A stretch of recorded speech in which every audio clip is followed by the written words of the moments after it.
Assalamualaikum warahmatullahi wabarakatuh. Kami dari kelompok 3 ingin mempresentasikan hasil diskusi makalah kami yang berjudul Organ pada Tumbuhan dan Proses Tumbuh-tumbuhan.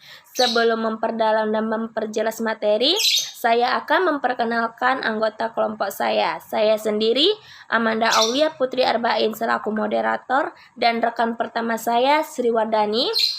Yang kedua, Farhan Alfat Girsang. Yang ketiga, Farid Zaki Zen Situmeang. Dan yang keempat, Milan Gifari Girsang. Akan memperjelas materi kami. Organ adalah kumpulan dari beberapa macam jaringan yang berbeda dan membentuk satu kesatuan untuk melaksanakan satu fungsi. Setiap makhluk hidup, baik tumbuhan, hewan, dan manusia, mempunyai organ tubuh. Organ yang dimiliki makhluk hidup digunakan untuk menunjang keberlangsungan hidupnya. Setiap organ memiliki fungsi utama atau fungsi khusus yang tidak dapat digantikan oleh organ lain.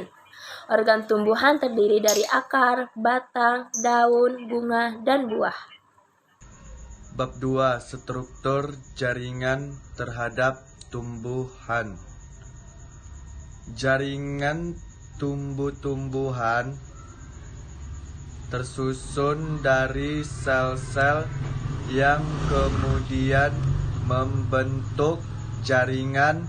Jaringan sendiri merupakan sekelompok sel yang memiliki struktur dan fungsi yang sama dan terikat oleh bahan antar sel untuk membentuk satu kesatuan.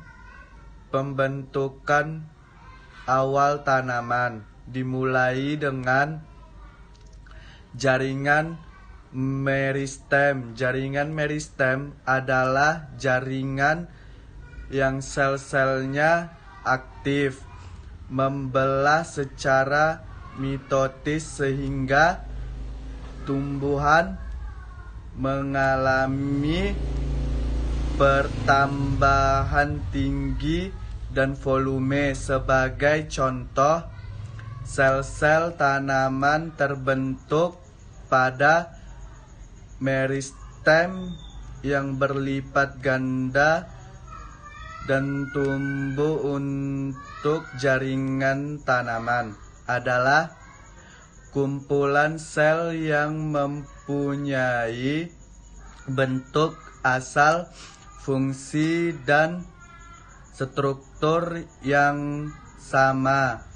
Terdapat 5 macam jaringan pada tumbuhan, yaitu sebagai berikut. Yang pertama, jaringan meristem. Yang kedua, jaringan penyokong. Yang ketiga, jaringan dasar.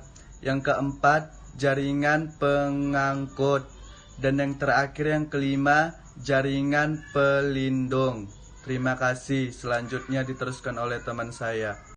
Baik, terima kasih kepada moderator. Saya akan menjelaskan apa itu jaringan meristem, jaringan penyokong, jaringan dasar, jaringan pengangkut, dan jaringan pelindung. Yang pertama ada jaringan meristem. Jaringan meristem merupakan jaringan yang sel-selnya aktif membelah diri. Jaringan ini terletak di ujung akar dan ujung batang. Kedua ada jaringan penyokong. Seperti namanya, jaringan penyokong berfungsi sebagai penguat atau penyokong tumbuhan.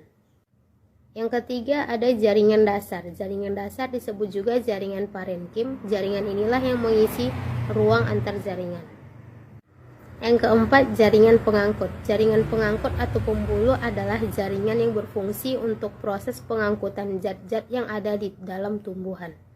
Dan yang terakhir ada jaringan pelindung. Jaringan ini disebut juga epidermis, berada di lapisan luar dan fungsinya untuk melindungi permukaan tumbuhan. Sekian dari saya kembalikan kepada moderator. Kepada moderator, saya persilahkan. Gen dapat mempengaruhi proses pertumbuhan. Pertumbuhan tanaman adalah sebuah proses perkembangannya organisme individu. Dalam hal ini, tanaman secara alami, pertumbuhan pada tanaman sendiri terjadi berdasarkan siklus musiman atau harian, tergantung jenisnya. Berikut ini beberapa faktor internal yang mempengaruhi pertumbuhan tanaman, yaitu gen, hormon, dan enzim. Gen membawa kode genetik dalam bentuk basa nitrogen DNA dan RNA.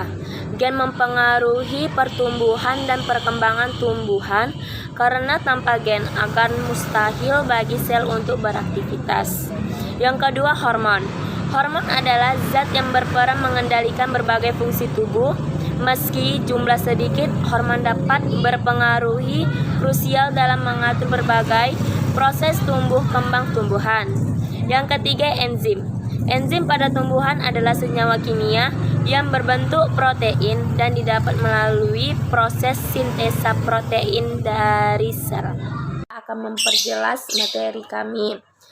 Organ adalah kumpulan dari beberapa macam jaringan yang berbeda dan membentuk satu kesatuan untuk melaksanakan satu fungsi. Setiap makhluk hidup, baik tumbuhan, hewan, dan manusia, mempunyai organ tubuh.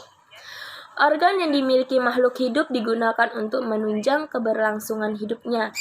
Setiap organ memiliki fungsi utama atau fungsi khusus yang tidak dapat digantikan oleh organ lain. Organ tumbuhan terdiri dari akar, batang, daun, bunga, dan buah. Sekian dari presentasi kami hari ini. Lebih dan kurang kami mohon maaf. Assalamualaikum warahmatullahi wabarakatuh.